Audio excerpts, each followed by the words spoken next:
Some people go into negotiations totally unprepared, and you don't want that to be you. So in today's episode, we're going to talk about negotiation secrets and our thoughts on some of the most important strategies you can do as a buyer or seller. Stay tuned. The Den, powered by the Lyons Group, a show dedicated to exploring hot topics in real estate, local happenings, and industry trends. We're a small team of professionals approaching $400 million in sales and nearly 2,000 local transactions. You're listening to time-tested experts and industry leaders. Here's a refreshing look at real estate happenings and more. Welcome to The Den. Welcome to this episode of The Den. We're happy to have you today, powered by the Lyons Group. Today, we're going to be talking about negotiation strategies, what you should know as a buyer or seller to put you in the best position to get a good deal. And before we get to that, let me introduce my friends, my partners, my co-hosts, the fellow members of the Lyons Group. To my left, Paul, hand me the rockberry. Missing today, Miss Melissa, let's go Glasgow.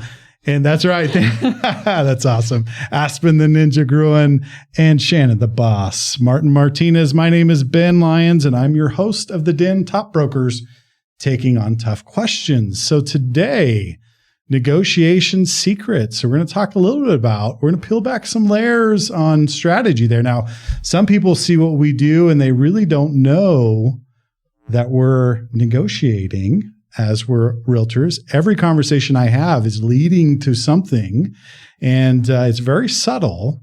But before we get into my play on things, Paul, talk to us about some of the do's and you can't hold a frying pan, right? No banging people, no headlocks. I've been told I can't punch people in the face. Yeah, that's right. That's probably a good rule of thumb. But talk to me about real world negotiation strategies.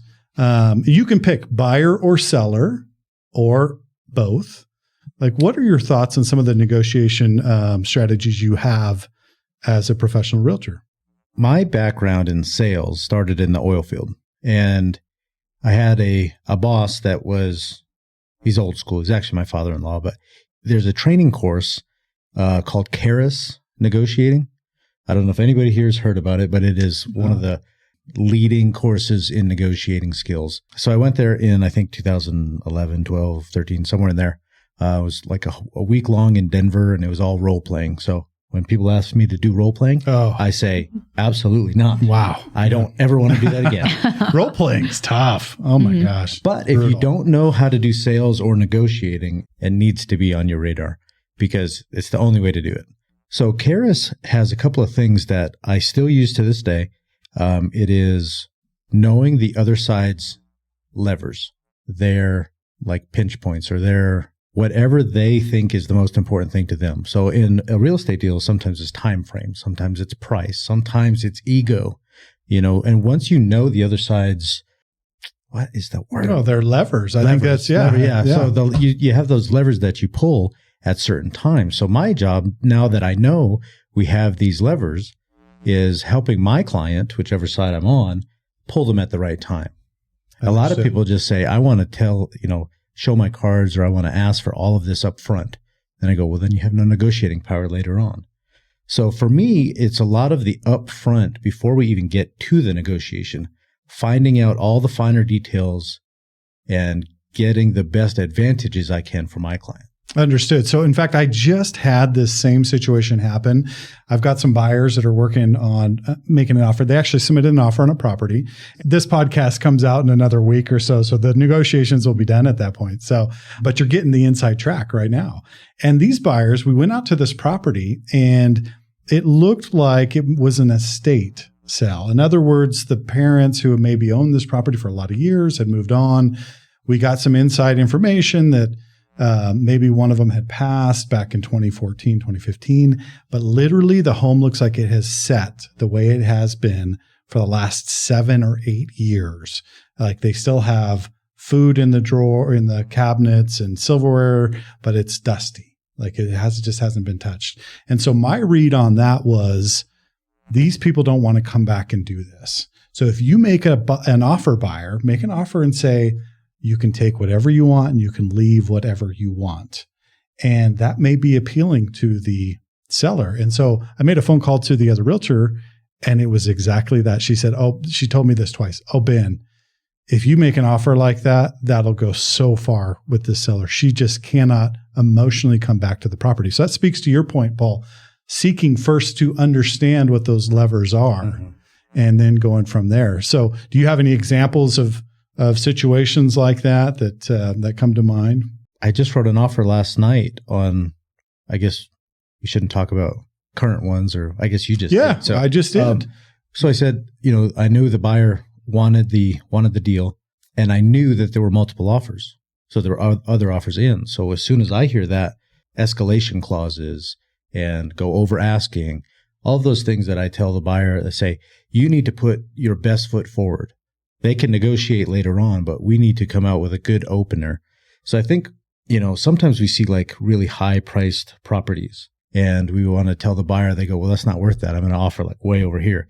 And what do we say every time? If you offer super low, you could either anger the other side, make them mad, say, I don't want to work with you, make them less likely to come down at all. So a lot of times we're negotiating with our clients to get what we know is the better deal and kind of move them to a spot where we think we have a good starting point.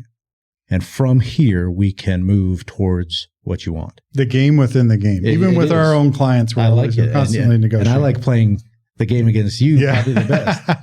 It's really fun. And that's a good point. I mean, when we go in when we're working with buyers, I always have this conversation with them because they do oftentimes say, well, I don't feel like that price is, I understand that, but there's a good solid line between a low offer and then offending someone. Mm-hmm. Now, if you offend someone, they're not going to give you their bottom dollar. And the whole point of the negotiation is to draw out that bottom dollar from the seller.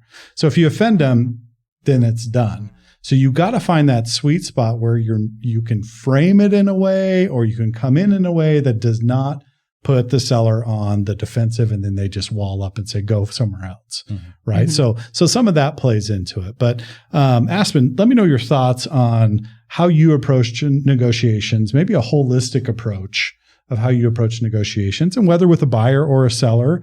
You can pick either side or run with just a general thought. So I do negotiate actually pretty hard for either my buyer or my seller. I was trying to think of, well, what is a strategy? And I think it kind of comes down to two things. I'm a really good listener, and I don't say the things I'm not supposed to.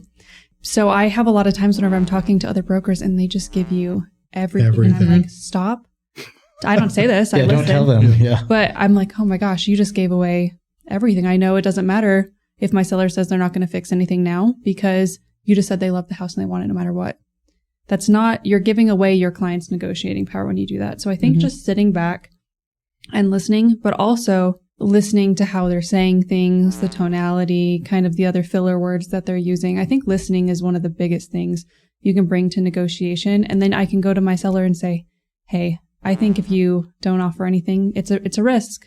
But if you say no, I think they're still going to go with the house, just from the information I gathered. But of course, it's a risk. So I think not overstepping the line into the agency, but giving the seller or the buyer all of the information. Or like, they've already moved everything out of the house. They are done. They're ready to go. They have another house that they're buying. You just hear these things, and just being able to give all of the information you can to your clients. And most clients know what they're comfortable with. They say, no, I'd rather give $5,000 and not risk it. Or, you know what, I could really use that. Most clients know what's best for them. So it's my job to gather the information and then say, what do you want from this? Do you want me to negotiate for you, or do you want to kind of come in at a middle ground? So yeah, that's how I do it. Spot on. I mean, that's really the subtleties in negotiations are the listening component. You're listening to, especially when you have another realtor on the other side that's just blabbing away, and not in I wouldn't say in a devious way or anything. You're in a friendly way. You're gathering information.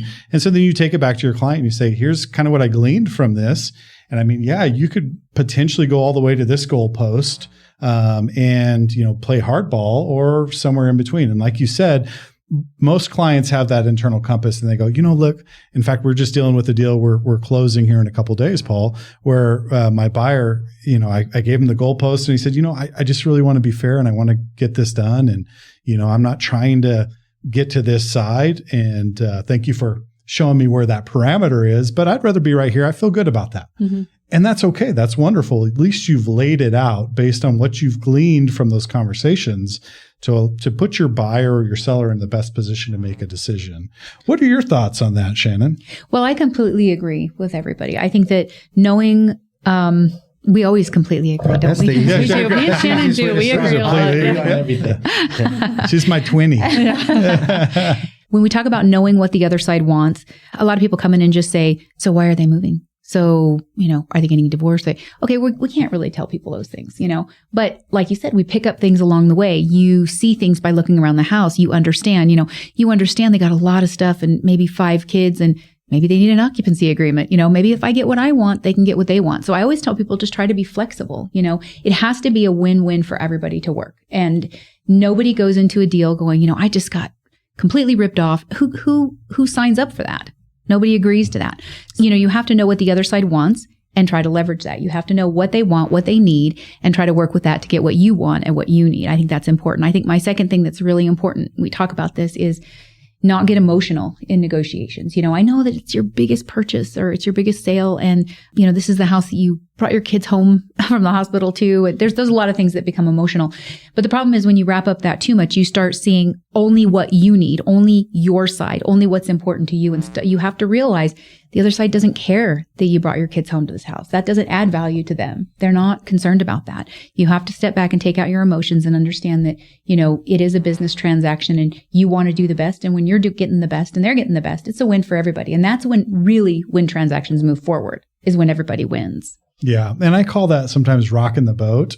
So sometimes we go into these deals and immediately it's like everyone's grabbing their wallet, right? And so the boat starts to rock back and forth. And if you kind of keep that momentum going, man, the deal just gets uglier and uglier as you go along the way. Mm-hmm. But if the very first move you make after you go under contract or during the process of negotiation is maybe an olive branch, mm-hmm. right? I'm not going to beat you up on this type of thing. Then that boat's not rocking. It tends to move through the deal, the transaction, on a lot smoother note because of exactly what you're saying, Shannon, in the sense that you're seeking a win-win for everybody involved and you're showing the other party that you're conscientious of what their needs are as well, which actually, my mother-in-law says this all the time. You can get a lot farther with sugar and honey than you can with vinegar. Mm-hmm, right. And I think that's an important note because you don't want to sit there. You never know what you're going to need later on. You never know. If you're really staunch in your negotiations right up front, or you leave a bad taste in somebody's mouth and then say,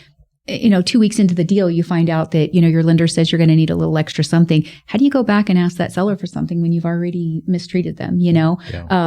Stay out, you don't have to give in to everything. If it doesn't work, it doesn't work for you, but be open to it. Just be open to what they might need and what you might need and what's a good middle ground for it. That's really where the deals happen. What we don't really realize is if we're on the opposite sides of something, that I'm only negotiating with you, but I'm also negotiating with my client, and to try to make sure that the way you present information to me is not confrontational to them. Mm-hmm. The way they give me information is not confrontational to you. Like when I go up against a very skilled, seasoned realtor, I use different tactics than I would against somebody newer. And once I know how they work, I might do it completely different. Like if I go against you or against somebody that's been only doing it for less than a year, it would be completely different tactics. We'd collaborate. I would take the professional role with somebody else. Not collaborate, but we would complement how we're dealing with something. Understood. Because you would clarify. The clarifying questions is always important too, because if you don't understand something completely, you've got to get everything. So when you bring it to your client, you know the ins and outs. Then you can take their reaction and say, well, remember this, or we can use this later, or, those types of things. Or lost in translation. Oftentimes as realtors, we serve as the buffer, right? So we got really emotional clients. They're coming at us, right? And if I carry that energy over to a newer agent, especially, and say, oh man, my people just feel like they've just been given on this. And, they're really upset. And then that newer realtor, and I shouldn't pick on newer realtors, but it's a learning process. It takes years to kind of fine tune that. They carry that to their clients. Now that boat's rocking. It's really rocking. As far as being a buffer, Aspen, what are your experiences there as far as being able to go, I understand what my client wants. Should I convey some emotionality with that or some intensity with it? Or do I just play it straight and give them just the professional, here's here's what we need. I mean, how much of a buffer do you act with your clients? I think it depends. I mean, obviously, if they're really emotional or really upset about something, I don't think I'm going to go and tell them. But if I know my client is done and they're going to back out of the deal, I'm going to tell the other broker that and be like, this really is their last negotiation. This is their last offer. And I think as long as I'm just saying that in a professional way and not in a, they better do it or we're going to leave, a threat coming from honesty, I think it's fine. I think that then they can convey and everybody can make the best decision for themselves, not the brokers. The buyer can make the best decision. If they're going to walk away because it's not the deal and the seller can't lose that extra $5,000, that's okay. It's okay for deals to not work. It's fine. I think the problem is a lot of the time brokers want that closing so bad. There's holding a deal together and then there's like forcing it together. Yeah. There's like, oh, we can do this to make it like, that's not a big deal. We can fix it with this. And there's like sometimes you do have to pull out all the stops to make a deal stay together because they both really want it, but maybe the lending side is really tight and then they're buying something and that's really tight and no one has any extra wiggle room. That's fine. We can make it work, or they need extra time, or it's just not working. It can fall apart over $500. It happens, and I think as long as you're not trying to force it, that's really going to be in the best interest. I think whenever people feel like maybe they got screwed is because it was kind of forced a little bit. I would echo that. I would say the same thing. You definitely, and you can sense it from your broker too. Like, are they wanting this to close because they need a paycheck, or are they wanting it to close because it's, it's a deal that should close? And when we talk about emotions, sometimes those emotions do come from the realtors, unfortunately. You'll have realtors that come to you and say maybe something along the lines of, well, I don't think that's fair, or we don't want this. Well, you're not a party. You're going to have to step back and realize, that's part of negotiating is, standing behind what your customer wants, not what you want. And there's been many times over the years that I've went, oh, I don't like this. I tell my clients, look, I don't necessarily agree with it. Sounds like it's going to be the path that you'll need to take to get this done. And yep, we'll do it. Okay. I mean, I personally wouldn't do it, but you've made the decision. I've laid out the cards. Yeah. Another strategy that plays into all of this emotional stuff is if you manage expectations at the outset, then you don't have the huge ups and downs of emotion that a lot of buyers and sellers have. And usually that comes around the objection time and who's going to pay for repairs and whatnot. But if you manage expectations at the outset, that's why I like to say to buyers, I'm like, just think that we will not get anything done from the sellers. We won't get anything from the sellers. If you still like the house, let's go for it. And from the sellers, like, plan on doing a ton of stuff to get this thing sold. Then that's when you have those bottom line conversations. Yeah. So you actually go in. That's a great approach. You set the bar. And so anything above it is green grass. I'm trying to set up happiness. Yeah. You know what I mean? I'm trying to set it up so they're like, they're gonna? Yeah. All right, great. Wow, they didn't ask me for anything? I thought we were going to get nothing, but here's what we got. Those types of things. And if you can manage the expectations a little bit, it helps you in negotiating too. And then the deals are so much easier because, like you say, either rock the boat or what's your tail of the bull? Yeah, never hold on to the tail of the bull. Tail of the bull. So when your clients are getting super emotional, you have to be the one to bring them back and say, here's what reality is. Give them all the choices. We're transaction brokers. We can't make any decisions, but we can say, here are all of your decisions. Not like, here's the decision. Here's all of your decisions. And then you got to talk through them all. Yeah. Yeah. And I use that analogy a lot because we do have clients that just, it's the visual.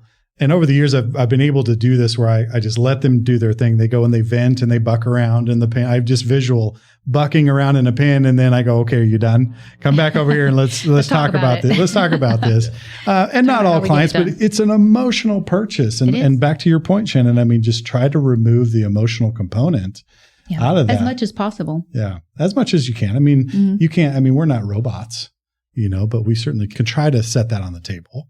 And when you get emotional, just call them later. Yeah, that's right. Just take a minute to breathe. Don't call now. Yeah, the Sunday evening conversations of, we've had many of those over the years where, people get emotional on the other line.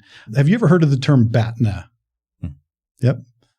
Best alternative to negotiating an agreement. And I think that's one thing that buyers or sellers really need to have on their side and think through. What is my BATNA? What is my best alternative to negotiating an agreement? Now, your BATNA may not be a good thing, my best alternative to not negotiating this contract or closing is that my U-Haul shows up and I'm homeless. That's not a good BATNA. A good BATNA is, hey, I already own a home. I can buy this one without selling it. If I don't end up buying it, it's okay, right? So there's two different sides of the spectrum. I encourage our listeners to understand your best alternative to negotiating an agreement so you always know where your compass is, whether you need to really lay it all on the line and get a deal done, or if it doesn't come together, you can back away with grace and move on with your life. I think thinking of that too is just because something is your best alternative doesn't mean it's someone else's. Maybe the seller doesn't have to move. Maybe they just want to. So they're not really going to negotiate versus you want this house so badly, but you only have this much. It might just not work because you guys just aren't quite on the same wavelength. You need it for $15,000, $20,000 less, and they're not going to take a penny less, even though they know it's listed high and they don't care, So I think sometimes you just need to realize that you're not going to have the best outcome because you guys don't have the same priorities, I guess is where. Yeah. And in retrospect, sometimes those are the best outcomes. Yeah. Like, I'm sure glad that didn't work out because I found something better. It's like relationships. Sometimes they just don't work. Sometimes you bring a buyer and a seller together and the deal's not going to happen. I remember that word. Stressors, not levers, but the stressors. Like if you have to get out of your house, or you're going to be homeless, that's a big stressor. Yeah. So if you kind of push on that little stressor, that you can get an advantage in negotiations. Yeah. Yeah. Have you guys all taken negotiation courses? I have. Yeah. I haven't. So I'm There's actual strategies that I think every realtor would benefit from. Closing strategies is another one that would be really good for realtors to go to. So anybody out there, take a class. Yeah. I think anytime you can fill in some education there, it's just going to help round out. You're already naturally a wonderful negotiator. All of us in this room are. That's an important part. But the educational component just adds maybe a little cog here or there, a little bit of it kind of polishing. Like polishes the rough edges, but you do fine. Yeah. Well, thanks, Paul. I wouldn't negotiate. I don't like negotiating. I'd buy a house from you. I'd buy a house from you. Yeah. I feel like our deals we've done together have been like a little bit harder, but smooth all around versus the ones me and Paul has been. But the last one, last one was great. Yeah. The last one was everything just lined up. Well, so perfectly. Perfect example though. It was your personal house. You had stressors because you're trying to buy. I felt really another calm house. that whole time though. But oddly calm. Yeah. Oddly calm. Let's not get back. Until month 3. And then I was like, okay. I started twitching. Yeah. I was like, that was But he was not the best. But he was a good buffer because it was my personal house. If he told me that they were getting frustrated or something over that, I mean, it wasn't on my end, I probably been like, just take it off then. Yeah. Because I didn't have to move. There was your BATNA. Yeah. I didn't have to move. The BATNA part of it too is when you're a negotiator, you've got to figure out if you're beating your head against this one wall and not getting any further in a negotiation, you have to figure out, how do I continue the negotiation without beating my head against this wall? So like, this is a no-go. We've got to take it another direction. Find a different route. Yeah. So sometimes you got to go, okay, seller, you're not giving me anything. Buyer, I've got to go back to you and say, can you give me something here? Because if you give a little, they might give a little bit. So I think a lot of times BATNA is not just for the people in the transaction, it's for the negotiators too. Understood. One thing I've seen that's funny is, like you said, sometimes I'm like, I wouldn't do it this way, but I've given them all of their options and this is what they want to do. And it's my job to deliver that. Mm-hmm. Sometimes I've had another broker be like, I'm not giving that to them. And be like, yes, you are. You don't get the option to just not. You can know what's going to upset them. You can know, but still our jobs to deliver it and how we deliver it. Also being like, okay, it's kind of a lot. Prepare yourself, be ready. And then, like you said, maybe they're frustrated, sleep on it.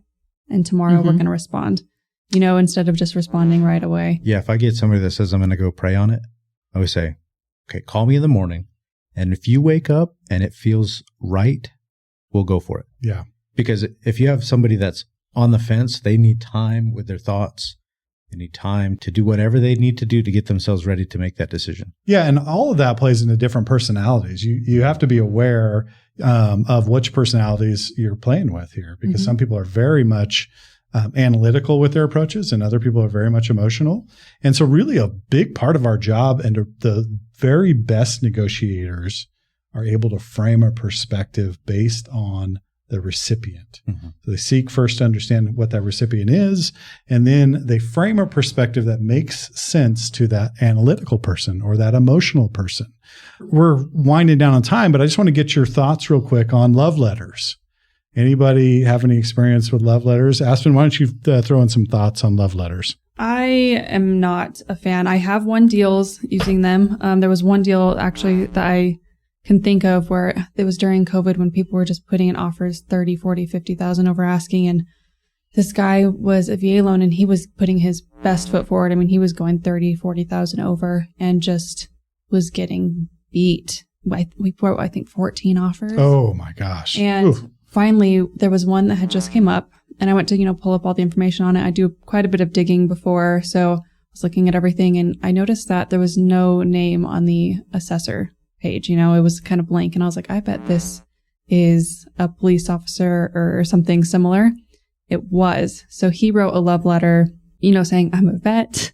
I'm a single dad, trying to get into the house. And he only wrote 4 asking. She got their offers over asking and she went with his.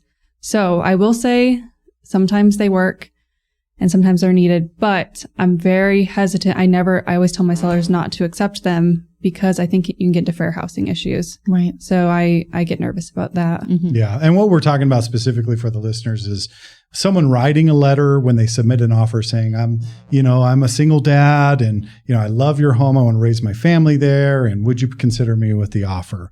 Paul, what are your thoughts real quick on love letters? I don't have a lot of experience with them, but I think if you start a deal emotionally, you can only continue emotionally. Mm-hmm. Like, it's not like you can shut that off and now we're going to be very prudent in our negotiating inspection and repairs and stuff like that. So that's why Interesting point. I don't necessarily like them because I like a clean deal, no emotions.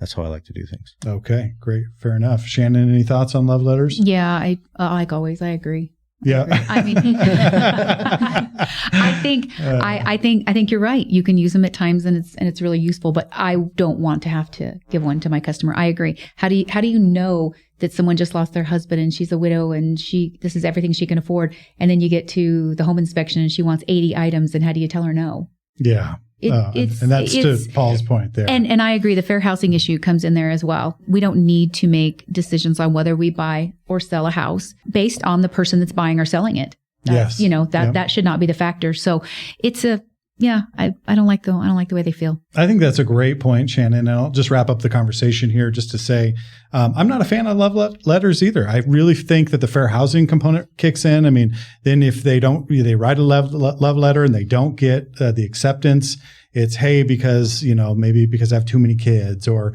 maybe it's because of this situation or this ethnicity or whatever else. And that really is not the point of the negotiation. The point of the negotiation is to have a willing, capable, and able buyer purchase from a willing and able seller. So I agree with you. I would say do not do love letters if you can avoid them. So that's our talking points today on some of the negotiation secrets that we use at the Lyons Group. There are next level strategies that we didn't get into today, but we can certainly discuss those with you in person. But they're secret. We're not going to get into them. Yeah. Hey, we shared some secrets today, but if you want the secrets, you can contact us. That's right. You can you can schedule a consultation with anyone at the Lyons Group. Go to sjcbroker.com and we're all on there, all of our information. Schedule a consultation with us. We'll talk to you about the next level strategies that really put us in a position that brings success time and time again for our clients. And it's really a proprietary system that we've developed over the years. So it's fantastic. Also follow us on Facebook, like our YouTube channel, throw out a comment if you want to see a specific episode or a talking point. We love engagement from our viewers and we appreciate you watching today. And until next time, we'll see you at the Den. Thank you for listening to The Den, powered by the Lyons Group. Hit the subscribe button to keep informed on real estate happenings. If you'd like to learn more about the Lyons Group, visit sjcbroker.com. Complex markets require complex strategies. The Lyons Group can give you a true advantage in any market. Whether you're buying or selling, residential or commercial, contact us directly at sjcbroker.com. We're time-tested experts with a client-first approach, and we'll see you next time in the Den.